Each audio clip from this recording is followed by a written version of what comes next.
दाणान सेठं अभय पयाणं सच्चे सुया अणवज्जं वयन्ति तवे सुया उत्तम बंभचेरम लोगुत्तमे समणनाय पुत्ते लोगुत्तमे समणनाय पुत्ते। लोक में उत्तम श्रमण ज्ञात पुत्र अर्हत शनमति वीर वर्धमान भगवान महावीर स्वामी के चरणों में वंदना। वंदना परम आराध्य महातपस्वी अमृत पुरुष आचार्य श्री महास्वामी जी के चरणों में। दिल्ली ज्ञानशाला के सभी पदाधिकारीगण, श्रीमान रतनलाल जी जैन जो हमारे साथी हैं, उपासक भी हैं और हम लोग साथ रहे भी हैं, मैं उनका भी हार्दिक आभार करता हूं। और श्री दुल्लीचंद जी के सुपुत्र श्री अशोक जी, मैं दुल्लीचंद जी से विशेष रूप से जुड़ा हुआ था और उनके एक पुत्र यहाँ महेंद्र हमारा साथी है, उनसे भी जुड़ा हुआ हूं। मैं सभी को सादर जय जिनेन्द्र। आज का हमारा विषय है 12 भावना। 12 भावना को आपने हम बहुत बार चितारते हैं। हमारे 12 भावना के 13 दोहे हैं, उनके द्वारा हम उनको चिंतन मनन करते हैं। उसमें भावनाओं का ऐसा है कि अगर भावनाओं के बिना व्यक्ति जीवन जीता है, उसका जीवन कभी भी अच्छा नहीं होता। कि भावना के बिना, शुद्ध भावना के बिना, अच्छी भावनाओं के बिना बड़े बड़े धनाढ्य लोग भी आत्महत्या कर लेते हैं। कई बड़े बड़े ऑफिसर, फिल्म बनाने वाले, ये सब भी आत्महत्या तक उतर जाते हैं, क्योंकि भावनाओं का, अच्छी भावना का संचार नहीं होता। हमारे जैन दर्शन में 12 भावना तो ये बताई गई, 4 और भावना 16 भावना बताई गई है। उनमें से कुछ भावनाएं ऐसी है जो हमें दुख से दूर कर देती है। अगर हम उन्हें सहज धारण कर लें या अपने दिमाग में उसको स्थित कर लें तो हम दुख से दूर हो सकते हैं। उनमें 5 भावनाएं ऐसी है जो व्यक्ति को दुख से दूर कर सकती है। अनित्य, ऐसरण, संसार, एकत्व, अन्यत्व, ये कुछ भावनाएं ऐसी है जो व्यक्ति को दुख से दूर कर सकती है। और कुछ भावनाएं ऐसी है जो व्यक्ति में सुख का सृजन करती है। मैत्री, प्रमोद, कारुण्य और माध्यस्थ। और बीच की कुछ भावनाएं हैं वो हमें तत्व बोध करवाती है, तत्व दर्शन करवाती है। तो भावनाओं का क्या प्रभाव होता है, आपने ये हिंदी के जो दोहे हैं, ये 12 भावना का जो प्रयोग है, ये पूरे जैन समाज में है। तो हिंदी के दोहे पता कि नहीं किन मुनियों ने बनाया, परंतु दिगंबर और श्वेतांबर के सभी संप्रदाय इसे इसी रूप में, इन्हीं दोहों के माध्यम से मान्य करते हैं। सभी संप्रदाय में ऐसा ही लागू है। दिगंबर भी ऐसे ही इन्हीं दोहों से चितारते हैं और हम लोग श्वेतांबर भी इन्हीं दोहों से उन्हें चितारते हैं। नहीं, इसमें भेद नहीं है। दिगंबर, श्वेतांबर सब जगह मान्य है ये। तो भावनाओं का प्रभाव क्या होता है, उपाध्याय विनय विजय जी ने लिखा है, स्फूर्ति चेतसी भावनया विना न विदुषामपि शांत सुधारशय न च सुखं कृष्णमप्यमुना विना जगति मोह विषाद कुले। अगर शुभ भावनाएं भीतर हमारे स्फुरित नहीं हो, हमारे हृदय में न रहे, तो विद्वान व्यक्ति भी दुख का अनुभव करते हैं। विद्वान व्यक्ति भी दुख में चले जाते हैं और सुख उन्हें उपलब्ध नहीं होता, क्योंकि ये मोह और विषाद का विष इतना भयंकर है जो किसी व्यक्ति को ग्रस्त कर लेता है। ये मोह और विषाद का दुख, मोह से दूर करने के लिए 12 भावनाएं दी गई। पहली भावना है अनित्य भावना। अनित्य भावना हमारे परम पूज्य गुरुदेव आचार्य महाप्रज्ञ जी अनित्य अनुप्रेक्षा, ध्यान का एक प्रयोग है अनित्य अनुप्रेक्षा, वह भी करवाते थे। व्यक्ति अगर अनित्य भावना को धारण कर ले तो ये समझने लग जाए कि संसार कितना अनित्य है। ये जो कुछ भी मैं देख रहा हूं, मुझे दिखाई दे रहा है, मेरा शरीर, आप लोगों का शरीर, ये धन, जायदाद, संपत्ति, परिवार, कुछ भी ऐसा नहीं है जो नित्य है। सब कुछ अनित्य है, सब परिवर्तनशील है। ये जगत पूरा परिवर्तनशील है, कुछ भी सदा रहने वाला कुछ भी नहीं है। तो ये जो दिखता हुआ जगत हमको दिखाई दे रहा है वह अनित्य है। इस अनित्य भावना को उपाध्याय विनय विजय जी ने अपने संस्कृत के काव्य शांत सुधारस भावना में पद्यों के द्वारा रचित किया है। उसका एक दो पद्य मैं आपको बताऊंगा।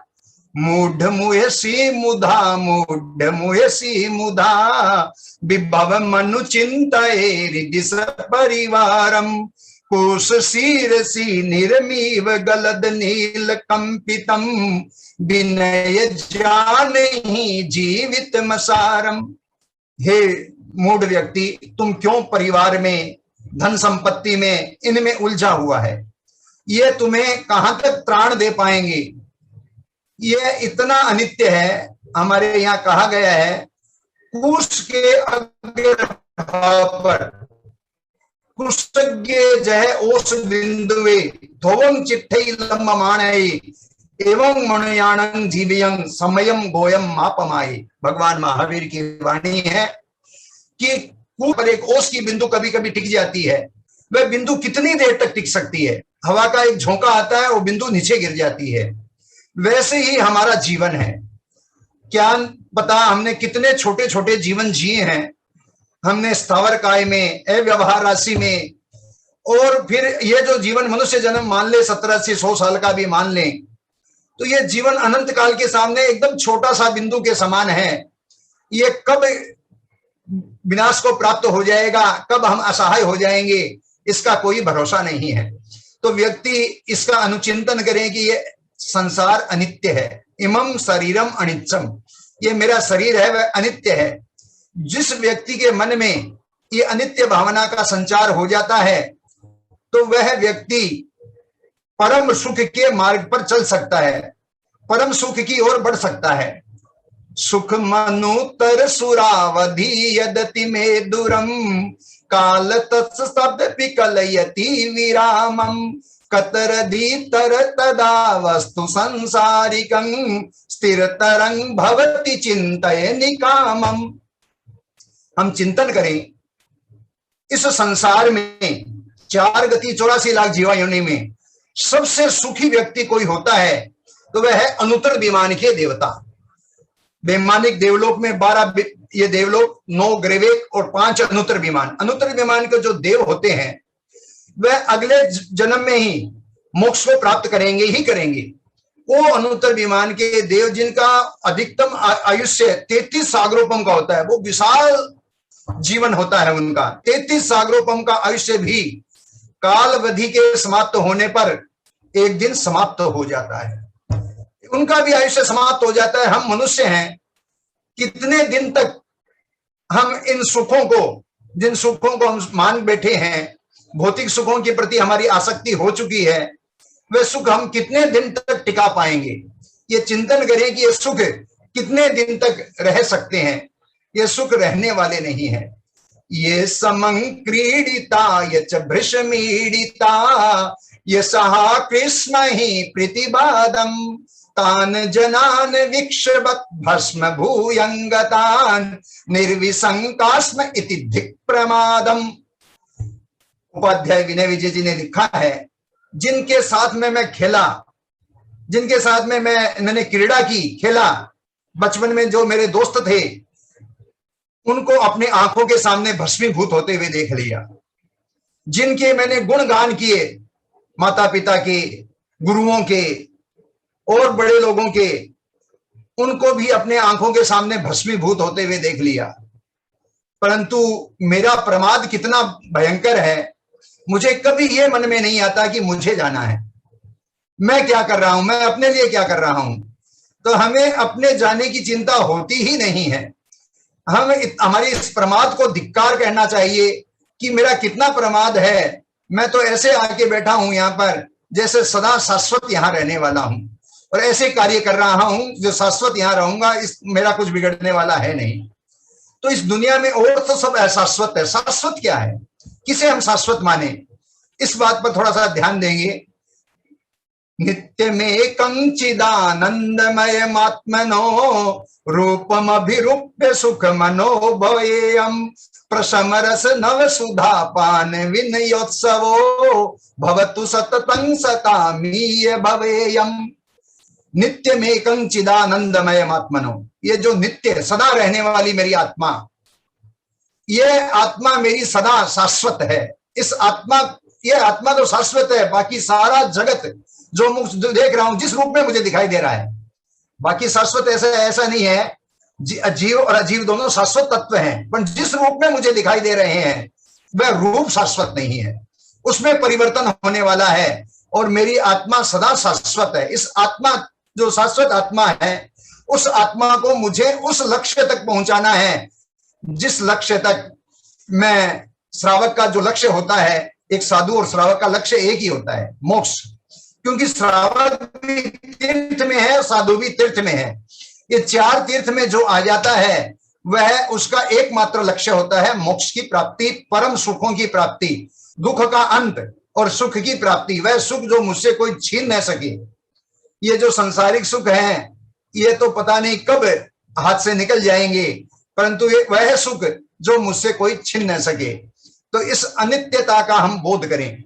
अगर रोज हम अनित्यता का बोध, हिंदी में जो दिया गया है, राजा राणा छत्रपति हाथिन के असवार, मरना सबको एक दिन अपनी अपनी बार, हो मनवा अपनी अपनी बार।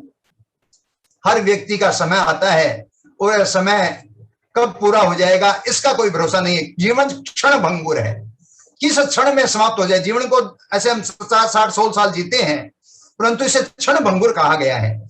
किस क्षण में समाप्त हो जाएगा इसका कोई भरोसा नहीं है। तो हम इस बात को स्वीकार करें कि ये संसार अनित्य है, ये शरीर अनित्य है, ये संबंध अनित्य है, ये जो कुछ धन संपत्ति के प्रति मेरा ममत्व है वह भी अनित्य है। जो व्यक्ति भीतर से इस बात को पकड़ लेता है वह अपने आप को दुख से दूर कर देता है। उसको कोई झटका लगता भी है तो वह दुखी नहीं होता, घटना को वो देखता है, जानता है, परंतु भोगता नहीं है। हमारे गुरुदेव परम पूज्य महाप्रज्ञ जी कहते थे कि घटना को जानो देखो परंतु भोगो मत। तो हमें घटना को जानना देखना है, भोगना नहीं है। दूसरी भावना दी गई अशरण भावना। हमको लगता है कि हमारा परिवार इतना बड़ा, संबंध इतने बड़े, इतने बड़ा परिवार है, मेरी जान पहचान यहाँ है, पुलिस में, थाने में, राजनीति में मैं होल्ड रखता हूं, कहां पर कहां मेरी जान पहचान है, मैं कुछ भी करवा सकता हूं, मेरे लिए सब व्यवस्थाएं हैं, इतने हॉस्पिटल, डॉक्टर, हर व्यवस्था मेरे पास है। और व्यक्ति अपने आप को ऐसा समझता है, अहंकार से भरा हुआ, परंतु कहते हैं कि संसार में शरण नहीं है। शरण देने वाले सब चूक जाते हैं। हिंदी में कहा है, दल बल देवी देवता मात पिता परिवार, मरती बरिया जीव को कोई न राखनहार। जब मृत्यु का समय निकट आता है तो कोई साथ निभाने वाला मिलता नहीं है। कितने ही महामृत्युंजय जप करवा लें, कितनी ही और कोई व्यवस्था कर लें, हम भक्तांबर स्तोत्र का 45वां दोहा बोलते हैं, वह दोहा भी कितनी बार बोल लें, जब समय संपन्न होता है ना तब व्यक्ति बच नहीं सकता, वह असहाय हो जाता है। मैं एक बार एक उठावना कराने गया, मुझे बताया गया कि इस जो दादी जी चले हैं इनके पीछे, मैंने इनके जन्मे हुए और सब पोता पोती पोता दोहिता दाइती सब मिला के 168 है हम, 168। मैंने कहा तो आप 168 थे और लेने वाला एक आया, आप उसको पकड़ नहीं सके, दादी जी को जाने क्यों दिया। परंतु वहां व्यक्ति असहाय होता है। उपाध्याय विनय विजय जी ने लिखा है, स्वजन जनो बहुधा हित कामम प्रीति रसेर विरामम, मरण दशावस मुपगतवंतम, रक्षति को बिन संतम विनय विधीयताम रे, श्री जिन धर्म शरणम अनुसंधीयताम रे, सुचितर चरण स्मरणम। इसका भावार्थ बनता है, इसका भावार्थ है, स्वजन जनो हित बहुधा हित कामम। हम लोग क्या करते हैं, दिन भर क्या करते हैं, अपने स्वजनों के हित का काम करते हैं। प्रीति रसेर विरामम, और उनसे मोह जोड़ते हैं, प्रीति करते हैं, प्रेम करते हैं। प्रीति रसेर विरामम मरण दशा वश मुपगतवंतम, जब मृत्यु निकट आती है, मृत्यु के हम निकट होते हैं, तब कोई भी परिवार वाला, कोई भी और कोई व्यक्ति बचा नहीं सकता। धीरू भाई अंबानी आज इंडिया का सबसे पैसे वाला संपन्न व्यक्ति थे, उनको कोमा में चले गए, दुनिया भर के डॉक्टर उपस्थित कर दिए गए कि हमसे बात करवा दें, परंतु संभव नहीं हुआ और वह कोमा में ही आगे निकल गए। तो ये स्थिति बनती है, कोई भी बचाने वाला मिलता नहीं है। एक पद्य में और कहा है, विद्या मंत्र महोषधि सेवां सृजतु वशीकृत देवां रसतु रसायन मुपचय कर्णम तदपि न मुंचति मरणम विनय विधीयताम् रे श्री जिन धर्म शरणम अनुसंधीयताम् रे शुचितर चरण स्मरणम। इस दुनिया में ऐसे ऐसे लोग विद्याओं को साध कर बैठे हैं, वो विद्याओं से कुछ भी काम करवा लेते हैं। विद्या मंत्र, बहुत से व्यक्ति मंत्रज्ञ होते हैं, मंत्रों को साध के बैठे हैं। विद्या मंत्र महोषधि सेवन, कई व्यक्ति महाऔषधियों को खा के बैठे हैं, महाऔषधियां खाते हैं, कितनी भस्म खा जाते हैं, स्वर्ण भस्म, हीरा भस्म, क्या खा लेते हैं। विद्या मंत्र महोषधि सेवन सजतु वशीकृत एवं, कुछ व्यक्ति तो ऐसे हैं जो देवताओं को भी अपने कंट्रोल में रखते हैं, देवताओं से भी मन चाहा काम करवा लेते हैं। रसतु रसायन मुपचय कर्णम, और कई तरह के रसायन लगा लेते हैं और कई रसायन खा लेते हैं।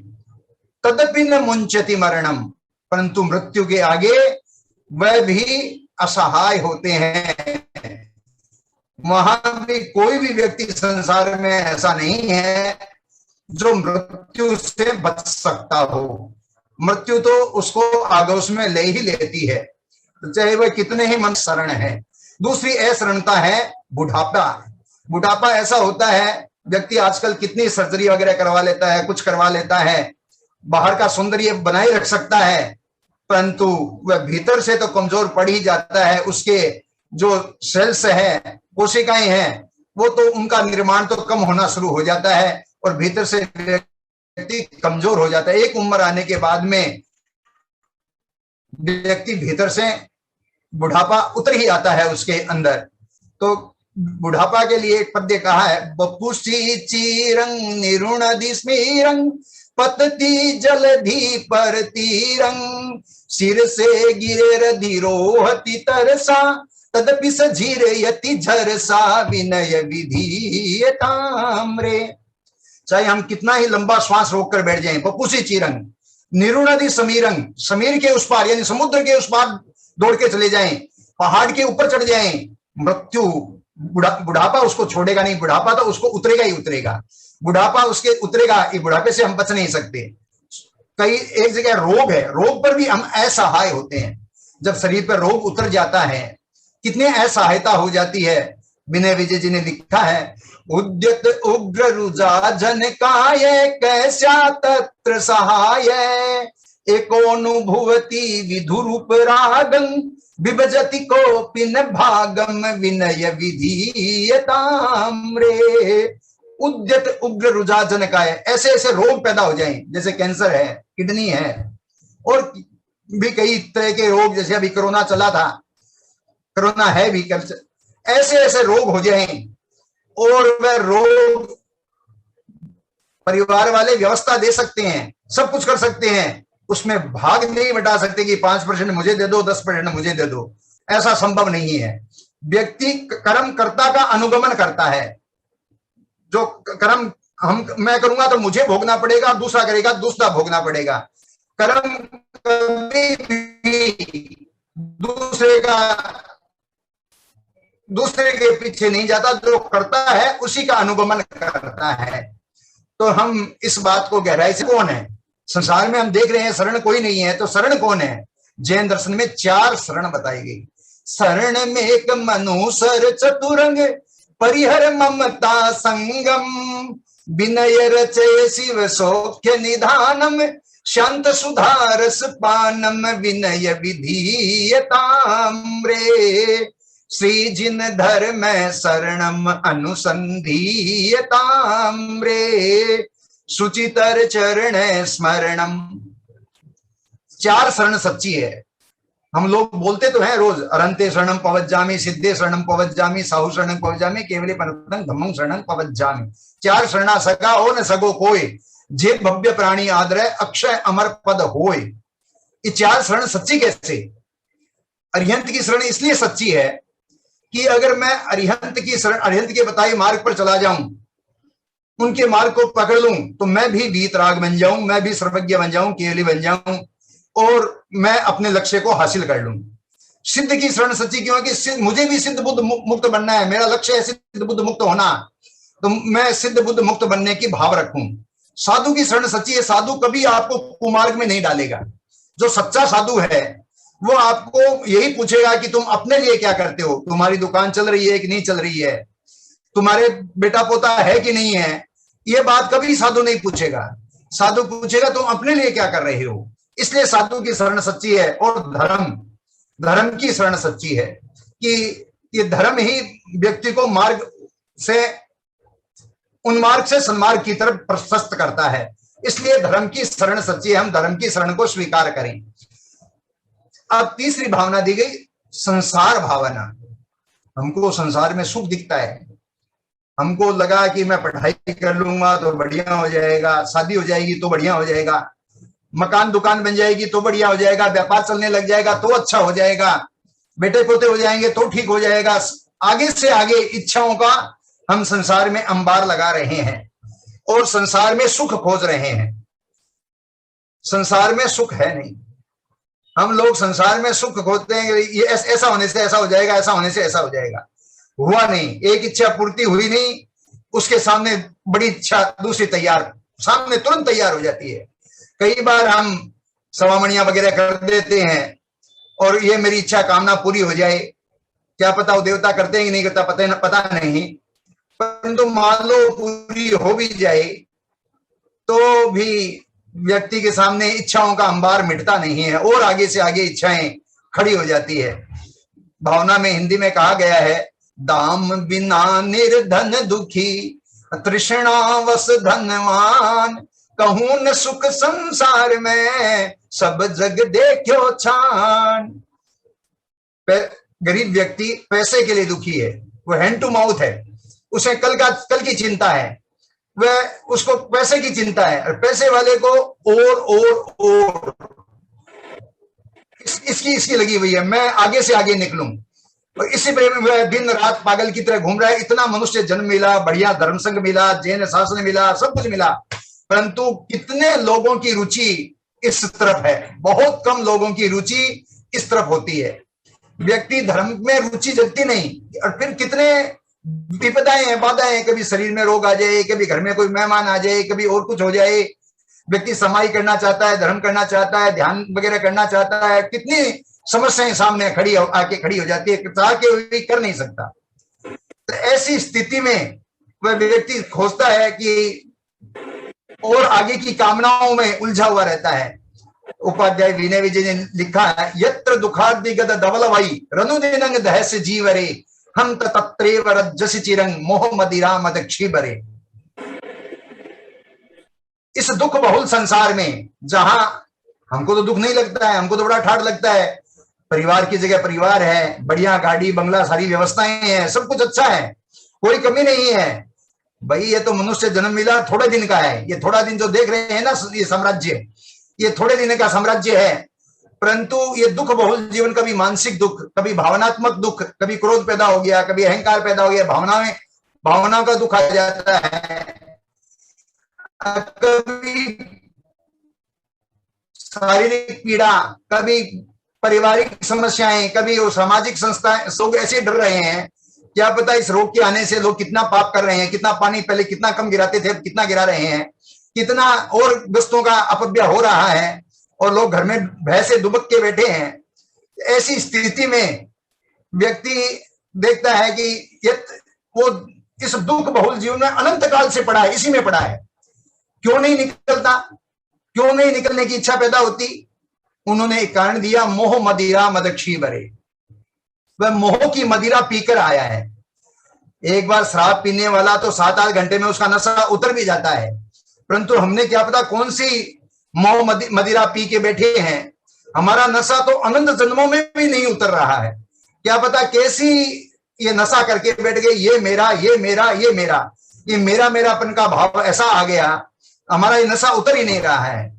उन्होंने एक पद्य में और लिखा है, दर्शयन किमपि सुख बेभवम सह तदत सह सेवरे विप्रलंबयति शिशुमेव जनम काल बट्टको यम त्रेवरे। एक उदाहरण दिया, एक बच्चा माँ के साथ जा रहा था, बच्चा किसी के दूसरे के हाथ में खिलौना देखकर मचल गया, रोने लग गया, मुझे ये खिलौना चाहिए। अब न तो मार्केट माँ उसको दिला सकी, न आसपास में कोई व्यवस्था, अब क्या करें। उसने सोचा, उस बच्चे को ही पूछा, बेटा थोड़ी देर के लिए, बच्चा समझदार था, खिलौना दे दिया। अब बच्चा खिलौना लेके खुश था, थोड़ी देर में माँ ने इधर उधर देखा, उसके हाथ से खिलौना छीना और बच्चे को पकड़ा के भेजा, जा देखो हाबू ले गया।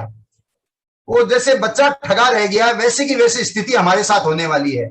ये जो हमारा साम्राज्य हमको दिखाई दे रहा है, ये जो हमारे तिजोरी में गहने पड़े हैं, ये जो तिजोरी में बैंक बैलेंस पड़ा है, और ये सारे पुत्र परिवार संपत्ति जो दिखाई दे रहा है, ये एक झटके में साफ हो जाएगा, पता ही नहीं लगेगा कि कहां चला गया। हाबू हम हमारे से छीन के ले जाएगा।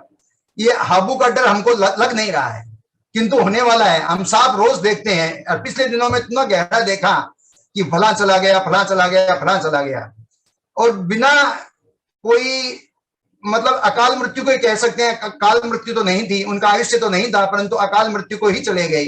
और जाते हैं बहुत सारे, हमारे पूर्व परम पूज्य गुरुदेव आचार्य वहां पर जो कहते थे कि लगभग व्यक्ति 90-95% व्यक्ति अकाल मृत्यु को ही प्राप्त होते हैं।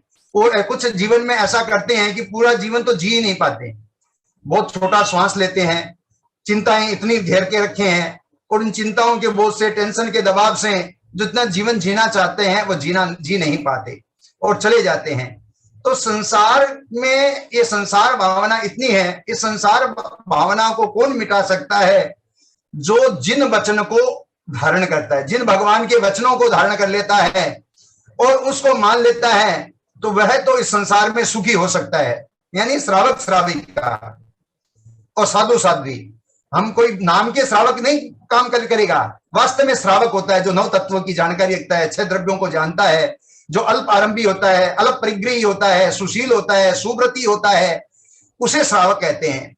जो श्रावक श्राविका या साधु साध्वी, जो जिन भगवान के वचनों को धारण कर लेते हैं, वह तो अपनी नैया पार लगा सकते हैं।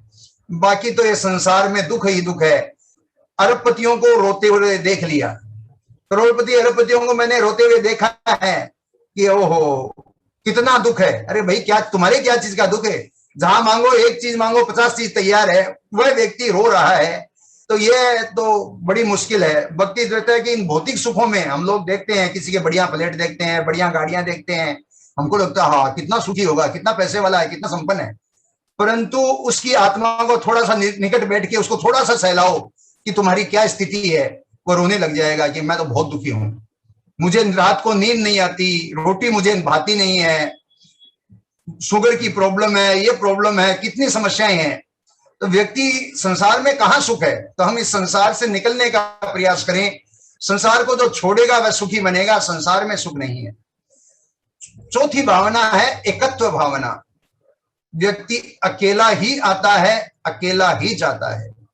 हमें तो लगता है कि ना ना ना, हमारा तो बहुत बड़ा परिवार है, महिलाएं इतना धर्म करती है। एक मैं थोड़ी कड़ी बात बोलने देना चाहता हूं, सामने महिलाएं ज्यादा है, इसलिए आप लोग धर्म इतना ज्यादा करते हैं, आपके बिना, आपके कारण ही धर्म चल रहा है।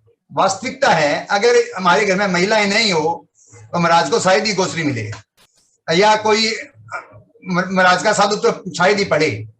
आपके कारण धर्म की धुरी टिकी हुई है, फिर भी महिलाएं धर्म के क्षेत्र में कमजोर हो जाती है। कारण ममता, ममता उसको थोड़ा सा पीछे धकेल लेती है। वह सब कुछ अपना मानती है, ये मेरा, ये मेरा। उसको इतना रहता है कि बेटा मेरा, ये मेरा, वो मेरा, मैं अकेला कहां हूं। इतना बड़ा परिवार है, मैं बहुतों से पूछता हूं कि किस लिए जी रहे हो, जीने का कारण क्या, उद्देश्य क्या लिए जी रहे हैं? तुम्हारा अस्तित्व है, हमारा अस्तित्व कुछ भी नहीं। अरे भाई, जन्म लिया तब पति से परिचय कितने वर्ष बाद में हुआ? 20-25 साल बाद में पति से परिचय किया होगा, उसके बाद में बच्चे हुए होंगे। तो क्या इनके लिए तो जन्म लिया नहीं, जन्म तो तुमने अपने लिए लिया। वो अपनापन को भूल गई, अपने अस्तित्व को खत्म कर दिया और अस्तित्व परिवार में विलीन कर दिया कि मेरा तो जो कुछ है परिवार है। खुद न तो खाते हैं न खुद अच्छा भोगते हैं, परिवार के लिए सारा समय लगाते हैं और परिवार से कुछ वापस मिलता नहीं है। उपाध्याय हिंदी के दो में कहा है, आप अकेला अवतरे मरे अकेला हो, या कब हूं या जीव को साथी सगोन को। व्यक्ति अकेला ही आता है और अकेला ही चला जाता है, कोई उसका साथी और संगी नहीं है। साथी कौन, संगी कौन? हम अर्थ मन्ना रोज करते हैं, पुरुषा तुम ममेव तुम मित्तम किंग भैया मित्तमिच्छसि, बोलते तो हैं परंतु क्या अभी अनुभव करते हैं कि मेरा दूसरा कोई मित्र नहीं, मित्र तो मैं ही हूं। मेरी आत्मा अगर अच्छी है तो सारी दुनिया मित्र है, आत्मा बुरी है तो कोई मित्र नहीं है, सब अमित्र हो जाएंगे। तो हमें ये खोजना है कि मेरा कौन। उपाध्याय विनय विजय जी ने लिखा है, विनय चिंतय वस्तु तत्वं जगति निजमिह कस्य किम भवति मतिरति यस्य हृदये दुरितमुद्यति तस्य किम विनय चिंतय वस्तु तत्वं। उन्होंने लिखा, हे विनय, तू चिंता कर, इस जगत में तुम किसको अपना कह सकते हो? पति को अपना कह सकते हो, 25 साल बाद में तलाक हो जाती है, 25 साल रह के तलाक ले लेते हैं। बेटे को अपना कह सकते हो, माँ बाप को छोड़ के चला जाता है, भाई छोड़ के चला जाता है, बहन छोड़ के जाती है। कौन है जो इसे अपना कह सकती? इस संसार में किस वस्तु पे हाथ लगा के कह सकते हैं कि ये तो वस्तु मेरी है, ये मुझे छोड़ के कभी नहीं जाएगा? ये ऐसा होता नहीं है। व्यक्ति अकेला ही आता है। एक उत्पद्यते अनुमान एक एव विपद्यते, एक एव ही कर्म चिनुते सेक के फल मस्नुते। व्यक्ति अकेला ही उत्पन्न होता है। एक के बारे में बोल रहा था, व्यक्ति अकेला है ये अनुभूति हो जाए, तो अपने अकेलेपन का अनुकर सकता है, वह व्यक्ति परमात्मा के मार्ग पर सकता है। हमारा गण में रवे निर्दाव अकेलो, गण में रवे निर्दाव अकेलो। हमारे यहाँ तेरा पंथ में कहा है कि साधु संग में रहते हुए भी अकेलेपन बड़ा करे कुटुंब प्रतिपाल, अंतर जग न्यारा रहे जू धाय रमावे बाल। तो आचार्य भिक्षु ने कहा, संसार का पालन करो, परिवार का पालन करो, फिर भीतर ये समझते रहो कि मैं अकेला हूं। ये मेरेपन का भाव जब छूट जाता है, व्यक्ति का अकेलेपन का भाव आ जाता है, वह व्यक्ति सन्मार्ग को पकड़ सकता है, अध्यात्म को पकड़ सकता है या दुख से दूर हो सकता है। पांचवी भावना है अनित्व भावना।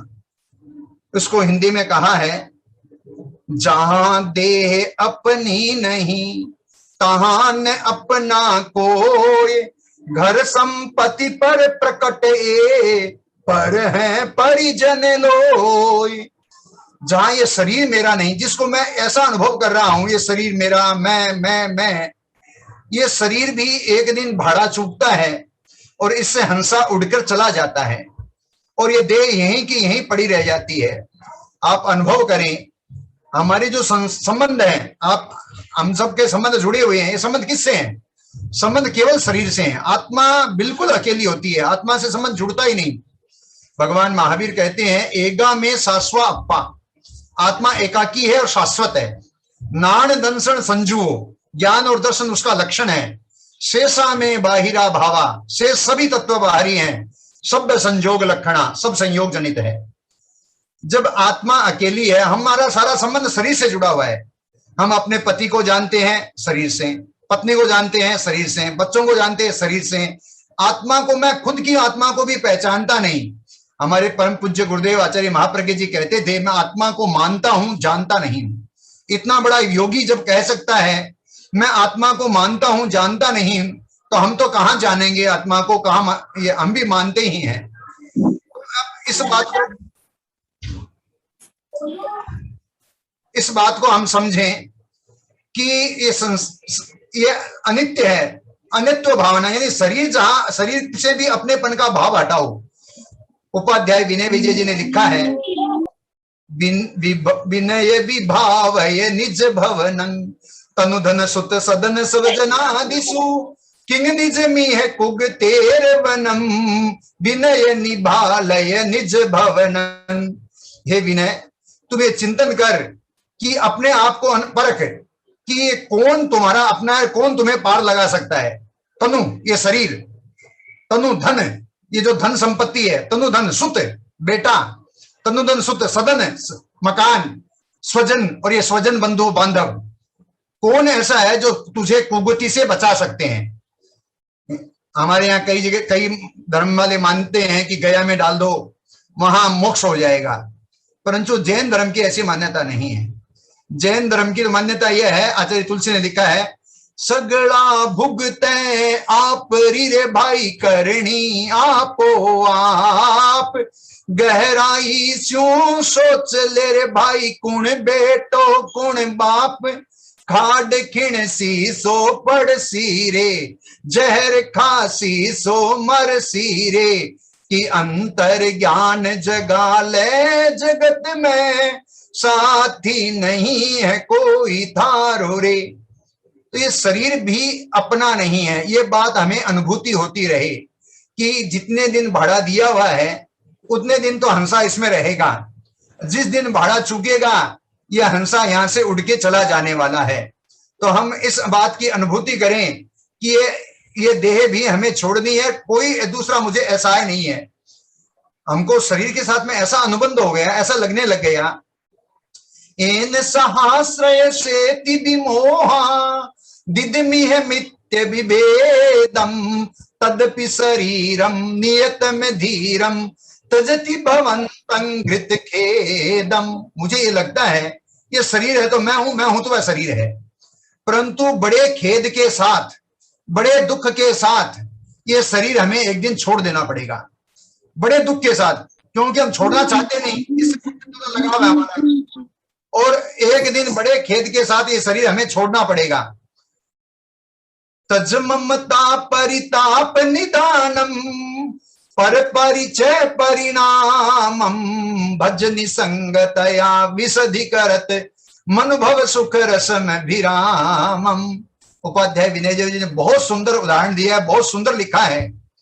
तज ममता परिताप निदानम, ये जो ममता है हमने इस संसार से बांध रखी है, घर मेरा, दुकान मेरी, शरीर मेरा, पत्नी मेरी, परिवार मेरा, ये मेरा मेरापन, तज ममता, इसको छोड़ो, ये दुख देने वाली है। आप अनुभव करें, 5-10 मिनट बच्चा लेट आता है स्कूल से, माँ का जीव कितना ऊंचा नीचे होने लग जाता है, उसको लगने लगता है क्या हुआ, पता नहीं क्या हो गया, क्यों नहीं आया।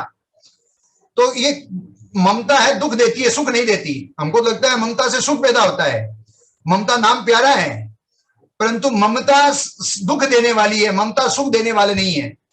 तो उपाध्याय विनय विजय जी ने लिखा है कि इसको छोड़ो, त्यागो। तज ममता परिताप निदानम, ये क्यों आती है ममता, कैसे आती है? पर परिचय परिणामम, ये दूसरे से परिचय होने से ममता पैदा होती है। बच्चा जब जन्म लेता है उसे पता नहीं होता कि मेरी माँ है, कुछ दिन वो माँ के पास रहते रहते माँ को पहचानने लगता है, फिर वह परिवार के सदस्यों को धीरे धीरे पहचानना शुरू करता है और परिवार के सदस्यों को पहचानता है। उम्र के अंत समय तक संबंध बढ़ते ही चले जाते हैं, जहां जाता है वहीं संबंध जोड़ता चला जाता है, संबंध बढ़ाते चला जाता है।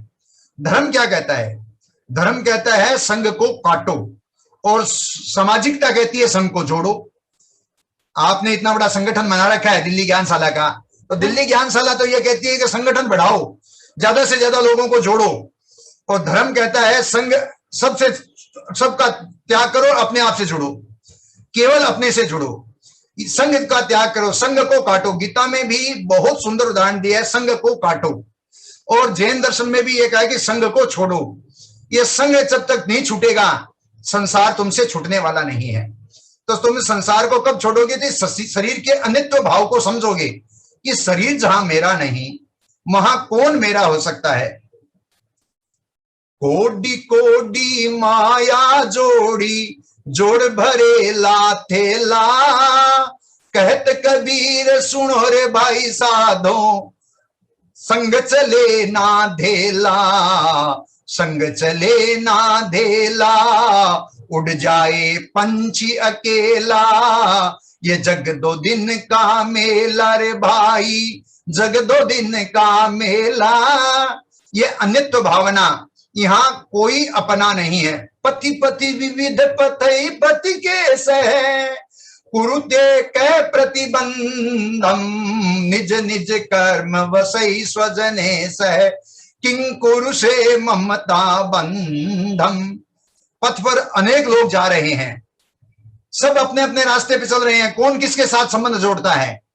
वैसे ही परिवार में इतने सदस्य हैं, हमको लगता है कि मैं अगर नहीं संभालूंगा तो ये परिवार बिखर जाएगा। बहुतों के मन में अभिमान होता है अगर परिवार की धुरी तो मैं ही हूं, अगर मैं नहीं रहूंगा तो ये परिवार तो बिखर जाएगा। परंतु ये मन का भ्रम होता है, परिवार हम नहीं रहेंगे तो भी चलेगा और दूसरा भी नहीं रहेगा तो भी चलेगा, ये तो चलने वाला है। परंतु हमारा ये भ्रम टूट जाए कि सब अपने अपने भाग्य को लेके आते हैं, अपने अपने भाग्य के हिसाब से सारा काम चलता है। तो इसमें क्या है कि पति पति पति पति विविध पथई पति केस है, कुरुते के प्रतिबंध, उनके सब क्यों प्रतिबंध करते हैं। निज निज कर्म वसई स्वजने से, इस परिवार में सब अपना अपना कर्म लेके आए हैं। एक परिवार में 5-10 आदमी रहते हैं, सबका अपना अपना भाग्य है। एक व्यक्ति उसमें सुख का अनुभव करता है और एक व्यक्ति उसी घर में वही खाना खाते हुए उसी परिवार में रहते हुए दुखी है। ऐसा क्यों होता है? क्योंकि उसके अपने कर्म हैं, वह अपने कर्म के कारण दुख और सुख का अनुभव करता है। तो हमें इस बात को अनुभव करना चाहिए कि हम इस अपनत्वपन, अपनेपन, शरीर के अपनेपन को छोड़ें। तज संयोगम नियत वियोगम, कुरु निर्मल मवधानं, नहीं विदधानं कथमपि तृप्यति, मृग तृष्णा धन रस पायम। तज संयोगम, जो संयोग हमें प्राप्त हुए हैं वह वियोग में परिणित होने वाले हैं। इसको पहले से ही हम अपने मन में छोड़ दें, परिवार में अच्छे से निभाएं। परिवार में कभी ये न कहें कि तुम मेरा नहीं हो। परिवार में जितने रोल है वो बढ़िया करें, किंतु भीतर ये पकड़ें कि मेरा कुछ भी नहीं है। तज संयोगम नियत, जिस वियोग का निश्चित वियोग होने वाला हो उसको पहले से ही अपने मन में छोड़ दो। तद संयोगम नियत वियोगम कुरु निर्मलम अवधानं, अपने अवधान को निर्मल बनाओ, पवित्र बनाओ, अपनी चिंताओं को अच्छा करो।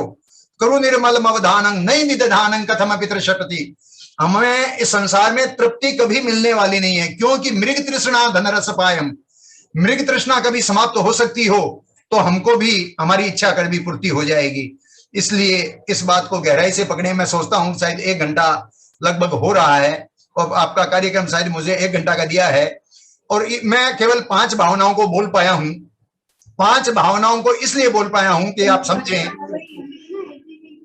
5 भावना में यह समझ लें, ये पांचों भावनाएं अगर व्यक्ति के दिमाग में बैठ जाए तो वह व्यक्ति जिंदगी में दुखी हो नहीं सकता, वह दुख को अपने से दूर कर सकता है।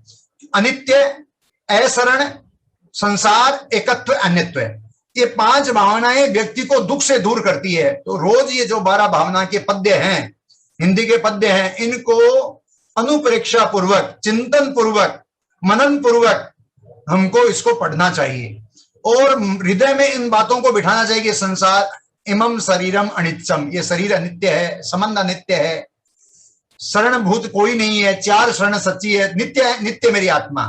शरण संसार में कोई नहीं है, संसार में शरण 4 ही सच्ची है। संसार में मैं सुख खोज रहा हूं, संसार में त्यागने से सुख हो सकता है। मैं अकेला आया हूं, अकेला ही जाऊंगा, कोई मेरा साथी संगी नहीं है, बस मैं संबंध कर रहा हूं। और 5वीं भावना कि यहां जहां शरीर मेरा नहीं वहां कौन मेरा हो सकता है। इन बातों को अगर हम अनुभव कर सकें तो हम सन्मार्ग को प्राप्त कर सकते हैं। मेरे से बोलने में कोई गलती हुई हो और मैंने कहीं भी तत्वबोध में कोई गलत कहा हो, मैं मिच्छामि दुक्कडम करता हूं।